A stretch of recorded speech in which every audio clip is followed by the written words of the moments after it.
राज्यातल्या नव्यान भरती जाल्ल्या होमगार्डांक मुखेलमंत्र्यान भरती पत्रां वाटली।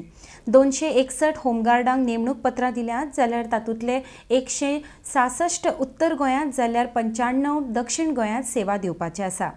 डेस्का खातीर परवरच्यान Gautam Shirodkar. First of all, I is quite proud and privileged to welcome the Honorable CM. He has a very busy schedule, but because of all of you, he has taken time out of his busy schedule. Today, we have a photograph with you. We wish you all the best. And we are 261 homeguards. They will be provided 45 days training, and we will be providing them a kit free of cost. And Homeguard and Civil Defence is a auxiliary forces. Some of the homeguards have done wonderful job. They have been even given President's Police Medal, and some of them can also be potential candidates if they perform well. In fact, Homeguard has been rendering great service in traffic, in district police, and we will in fact train them to become even office workers also, because many of them are graduates and SSC candidates. Those candidates who are graduates, we will train them to work in the offices.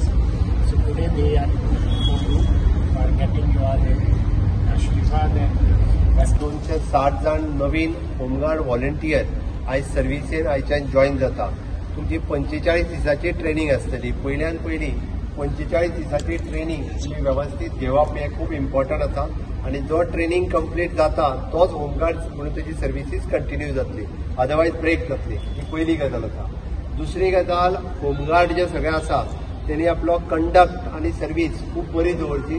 DIGIPIN सांगला तेव्हा तुमकां परत थोडक्यात सांगता, ज्या वेगवेगळ्या सेक्टरात म्हणजे कोण ट्राफिकान आसतलो, कोण डिफेन्सान आसतलो, कोण परत ऑफिसान आसतलो, अशी सगळी तुमची क्वालिटी आणि तुमच्याकडे असलेली स्किल्ड ह्या दोन गजाली प्रमाणे तुमकां काम दितले।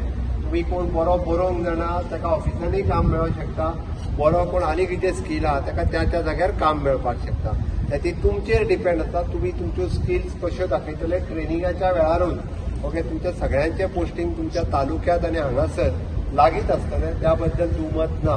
तिसरी गजाल, तुम्ही सगळे ट्रेनिंग घेता आसतना तुमकां परत पुलीस जावपाच्योय संदी मेळटा। हांव त्या खातीर सांगता, जे कोण 10वी जावंक ना तेंच्यांनी आपली 10वी करून घेवची, हे म्हणून सांगता हांव। कारण होमगार्डा खातीर 3% या 5% वो तो बात नहीं ना, ड्यूरिंग द फ्रेश रिक्रुटमेंट उसमें भी रिजर्वेशन रहते 10% रिजर्वेशन आम्ही रुटीन पुलीस फोर्स भरतानाच असता। तुमची 10 वर्सां सर्व्हिस जाल्या उपरांत ती गजाल वेगळी, आम्ही पहिले मोठी ऑपॉर्च्युनिटी दिली। बट तुम्ही जर फिजिकली क्लियर झाले, म्हणजे फिजिकली फिट तुम्ही उरले, 10% होमगार्डांक पुलीस जावपाची संधी आहा। 3 महिन्या भितर सुद्धा म्हणजे तुमची सर्व्हिस पैसा 3 वर्सां कंप्लीट जावपाक जाय। ताजो बाबत that 10 years for the regular ना, but minimum 3 years service complete झाल्या उपरांत तुमकां पुलिशेन वचपाची संधी मेळटली। आणि इन लॉंग रन तुम्ही 10 वर्सां तुमची सर्व्हिस कंप्लीट केल्या उपरांत सुद्धा आता आम्ही पुलिशेन डायरेक्ट भरती करपाची बी उरल्या। बट हे सगळे केन्ना, जर तुमचो CR म्हणजे कॉन्फिडेन्शियल रिपोर्ट बरो उरलो जाल्यार, तो कॉन्फिडेन्शियल रिपोर्ट जर बरो नासलो जावपाक मेळचे ना। गोंयांत जितके होमगार्ड असले तितके सगळे आता पुलीस जाल्या। एका महिन्यात आता कितें म्हणटा ताका कॅप आनी फीज सगळे मेळपाक लागलेले आसा। जितके होमगार्ड असले पळय न्हू, तितके सगळे ज्यांची 10 वर्सां 15 वर्सां सर्व्हिस कंप्लीट जाली ते सगळे जर पुलीस जाल्ल्या, त्याची तुमकां इन लॉंग रन तुमकां 2 ऑप्शन आहा, 3 वर्सांनी पुलीस जावपाचे काय 10 वर्सांनी पुलीस जावपाचे। सगळ्यांनी जावचे पडटले, फीट उरता। मागीर तुम्ही सगळे फीट रावात, 3 वर्सांनी जाल्यार 3 वर्सांनी चड ऑपॉर्च्युनिटीज क्रिएट करूया। ओके, सगळे एन्थुजिझम तुमच्या मदीं बरी आसा, बट सगळ्यांनी स्टेटी खातीर सर्व्हिस करपाची तयारी दवरपाची आणि सगळ्यांनी एकदम आपुणूय फीट रावचो। आणि त्याच पद्दतीन आमी जशें म्हणटा फिट इंडिया, स्किल इंडिया आणि इन्क्लुझिव्ह इंडिया